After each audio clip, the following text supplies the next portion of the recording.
안녕하세요, 여러분. 집중과 몰입의 방법, 관찰력의 능력이다 이래서는 관찰력이 갖는 그 위력, 관찰력이 굉장히 중요하다는 것을 이제 얘기를 했었고, 이 두 번째 시간에 관찰력이 능력이다 2편에서는, 우리가 이제 관찰력을 왜 길러야 하는지, 또 무엇을 관찰해야 할지, 또 어떻게 관찰해야 할 것인지에 대해서 얘기를 해보고자 합니다. 이 진취적인 사람들이 굉장히 예리한 관찰력을 가지고 있다는 그 연구 결과들이 있어요. 관찰력이라고 하는 것이 분명히 아주 중요한 능력이라는 것 다시 한번 우리가 생각해 볼 수가 있겠고, 관찰이 이게 자꾸 연습이 돼서 단련이 되면 그 좋은 관찰력이 생길수록 상상력이 좋아진다고 분명히 얘기를 했죠. 근데 이 상상력이라고 하는 것은 아주 큰 능력 중에 하나라는 것을 우리가 꼭 인식을 해야 되겠다. 그렇다면 이제 우리가 왜 관찰력을 길러야 할까에 대해서 생각해 볼 때 또 무엇을 관찰해야 할지에 대해서 이제 방법론적인 것을 오늘 이 시간에 얘기를 하고자 하는데, 그 뇌의 이제 그 구조를 우리가 좀 단순하게 나눠 보면 앞에 이 전두엽 부분과 그다음에 뒤에 후두엽 부분, 그다음에 두 정엽이라고 해서 머리 위쪽, 그다음에 양쪽 측두엽의 모습으로 나타날 수 있어요. 그런데 이 머리 앞쪽과 옆쪽, 그러니까 전두엽과 측두엽은 소위 연합령으로 되어 있는데, 이 연합령이라고 하는 건 쉽게 그냥 우리가 어떤 생각의 그 중추에서 볼 때 판단을 내리고 뭐 어떤 의식적 활동을 하는 영역으로 볼 수가 있겠고, 그 다음에 이 부정엽 쪽에는 운동령과 감각령이 배치를 하는데, 이 뒤쪽에 후두엽까지 감각령이 이제 있다고 보면 되겠죠. 그런데 보통 우리가 본다라고 하는 것, 관찰은 우리가 눈으로 하거나 귀로 하거나 어떤 감각을 활용해서 한다고 할 때 이 감각령이 이 전두엽 쪽에는 존재하지 않습니다. 측두엽 쪽에도 연합령이 주로 존재하고 감각령이나 운동령은 별로 없다라고 볼 수 있어요. 그런데 이제 이 주체, 우리가 나라고 하는 자아의 주체의 어떤 부분, 그 소위 진짜 자아가 존재하고 있는 영역으로 생각되는 곳이 전두엽 쪽인데, 이 전두엽과 측두엽이 이 연합령이라고 했고, 이 연합령과 시각령의 합동작품, 그러니까 본다라고 하는 건 내가 봐서 판단을 하거나 어떤 그 이제 이 의식적 활동이 이어져야 되잖아요. 그죠? 보고 나서 관찰을 했다는 것은 내가 판단을 하고 어떤 의식들이 의식적 활동이 뒤따라 와야 되는데, 그것은 쉽게 말해서 시각령이라고 하는 감각령과 연합령의 합동작품이다라고 생각할 수가 있겠죠. 그것을 뭐 우리가 이루어내려면 강한 의지를 가져야 되고, 그리고 다른 부분은 잠재워야 되는데, 그 다른 부분은 뇌의 가운데 부분에 속하는 그 뇌 속에서도 가운데 영역의 감정적인 부분, 또 본능적인 것을 좌우하는 시상이라고 하는 부분 또는 간내라고 하는 부분이 있어요. 이것은 생존 모드와 관련되어 있다라고 보면 됩니다. 살기 위해서, 그러니까 살아남기 위한 것에 그 모든 것을 이제 집중하고 있는 간뇌 쪽의 이 부분을 좀 잠재우고, 보는 것과 판단하는 것을 서로 합동작품을 잘 이루어내는 상태가 아주 훌륭한 관찰의 상태라고 볼 수 있어요. 그런 것들을 잘 하기 위해서는 좀 더 예리하게 자신을 관찰하는 것, 나를 관찰하고 나를 찾기 시작하면 보다 어떤 상태로 우리가 들어가게 되냐면 고차원적인 질문을 할 수 있는 상태로 가게 된다는 것이죠. 자, 여기 이제 굉장히 중요한 의미가 있는데, 정리하자면 감정적인 부분이나 본능적인 부분을 잠재우고 강한 의지를 갖게 되면서, 그 의지라는 건 실체가 나입니다. 내가 다른 부분을 잠재우면서 좀 더 예리하게 자기 스스로, 나 스스로를 관찰하게 되고 나를 찾기 시작하는 순간, 이전에는 느껴지거나 생각하지 못했던 좀 더 높은 차원의 고차원적인 질문이 떠오르기 시작한다. 이게 이제 관찰의 아주 좋은 수준, 높은 수준이라고 볼 수 있겠죠. 두 번째로서 이제 우리가 무엇을 관찰해야 할까 할 때 가장 중요한 요소는 내 습관을 보는 데 있다 이겁니다. 나를 잘 관찰하는 것은 굉장히 큰 의미가 있죠. 그래야 집중도 하고 몰입도 할 수 있어요. 내가 어떤 상황에서 어떤 감정을 느끼는지 뭐 이런 것도 봐야 하겠고, 또 내가 과거에 내렸던 결정을 지금 돌아보면서 다시 한번 곱씹어 볼 때 그것 또한 훌륭한 관찰일 수 있는데, 이게 습관을 관찰하는 하나의 방법이에요. 내가 과거에 어떻게 결정을 내렸었는지 이것을 돌아본다는 것이죠. 여기서 배울 게 굉장히 많습니다. 그리고 이제 내 마음속에 들어있는 어떤 생각이라든가 또는 느낌을 관찰하는 것. 그리고 뭐 이제 이렇게 표현하는 것들이 있는데요. 내 자아와 진정한 자아와 공명, 레조넌스 하지 않는 상태가 언제인지 이런 것들을 보라고 얘기를 해요. 진짜 내가 원하는 것인지 아닌지, 진짜 나의 상태와 일치하는가 아닌가를 보라는 것이죠. 이것은 아주 훌륭한 관찰의 노하우가 되고, 세 번째로 이제 평상시에 우리는 그냥 자연을 잘 관찰하는 것으로 굉장히 관찰력을 높일 수 있는 아주 좋은 방법이 됩니다. 이런 것들은 뭐 계속 얘기하고 있지만 결과적으로는 내 삶에 집중하는, 그리고 내 일에 내가 좋아하는 것에 몰입할 수 있게 되는 아주 자연스러운 방법입니다.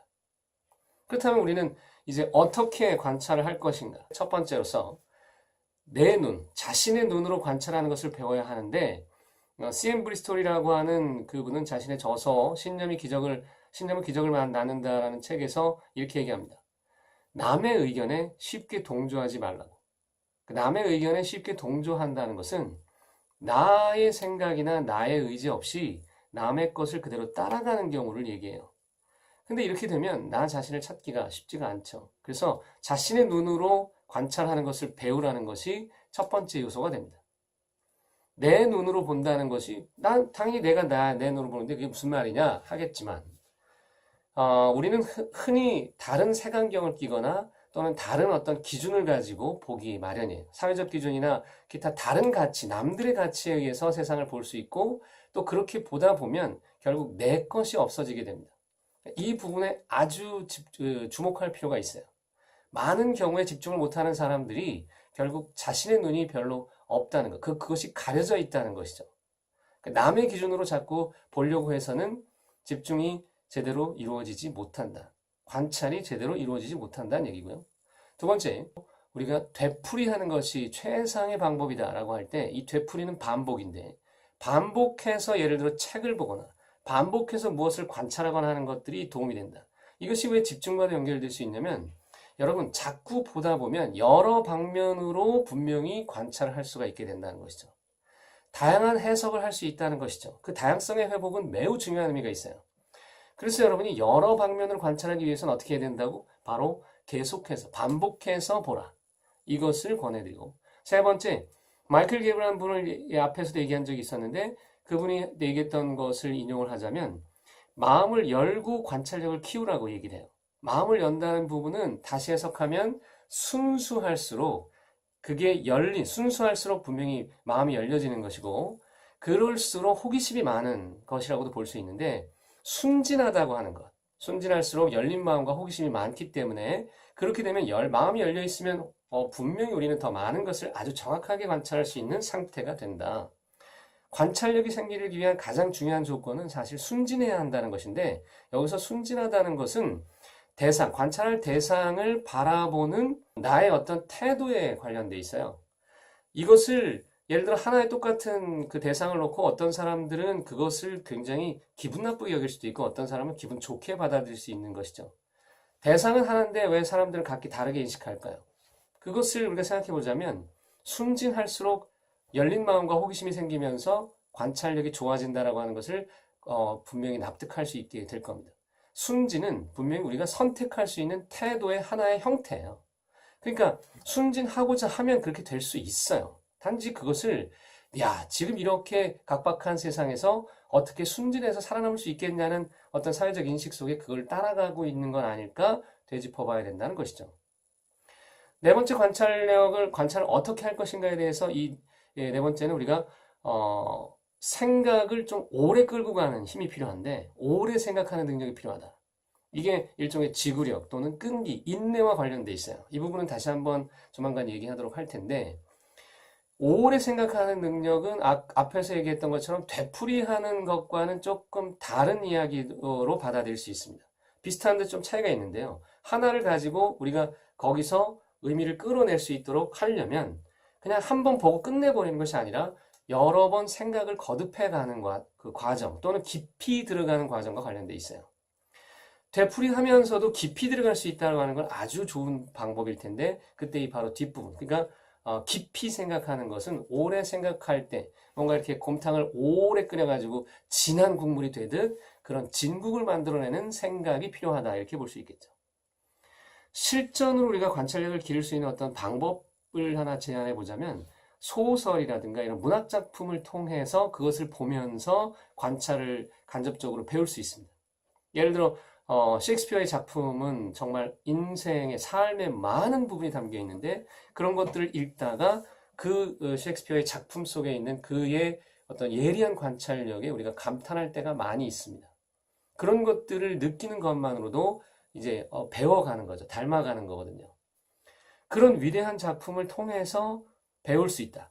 그러니까 그런 것은 좋은 연습이 되겠죠. 그리고 결과 그 과정 속에서 인간의 본성에 대한 어떤 탐구가 가능하기 때문에 그런 작품은 권할 수 있겠고 시라고 하는 것은 명시들, 좋은 작품에서 우리가 볼 수 있는 그런 것들은 그냥 그 자체가 관찰이죠. 시는 놀라운 관찰의 결과물이다라고 볼 수 있기 때문에 좋은 시들을 읽어볼 것을 권합니다. 관찰력을 키울 수 있는 좋은 방법이 아주 좋은 문학 작품을 통해서 작가의 관찰력이나 상상력을 우리가 보면서 관찰력을 기를 수 있겠고 또 위대한 시인들의 놀라운 감성, 그 감성 속에는 엄청난 관찰 이후에 나타난 결과물이라는 것을 우리가 알게 되는 순간 감탄하게 되겠죠. 관찰은 분명히 우리의 삶에 굉장히 높은 집중력을 자연스럽게 끌어올 수 있는 방법이기 때문에 관찰력을 기르는 것만으로도 훌륭한 집중력을 키울 수 있는 방법이 된다. 마지막에 이제 그 쿨러닝이라고 하는 그 영화에서도 나왔었던 그 주제곡이었던 지미 클리프의 I Can See Clearly Now라는 노래를 한번 여러분이 찾아보길 권합니다. 찾아서 한번 들어보시죠. 거기서 이제 그런 가사가 있습니다. I can see clearly now, the rain is gone. I can see all obstacles in my way. 거기서 이제 이런 그 문구를 하나 찾을 수 있죠. I can see clearly. 난 지금 정말 선명하게 볼 수 있다. 여러분 우리가 무엇을 선명하게 볼 수 있다고 하는 것, 그 있는 그대로 그것을 정말 정확히 관찰할 수 있다는 것으로 만약에 해석한다면 이게 바로 관찰과 관련되어 있는 노래 아닐까 생각이 드네요. 자, 음악 들으면서 한번 곱씹어 보시기 바랍니다. 고맙습니다.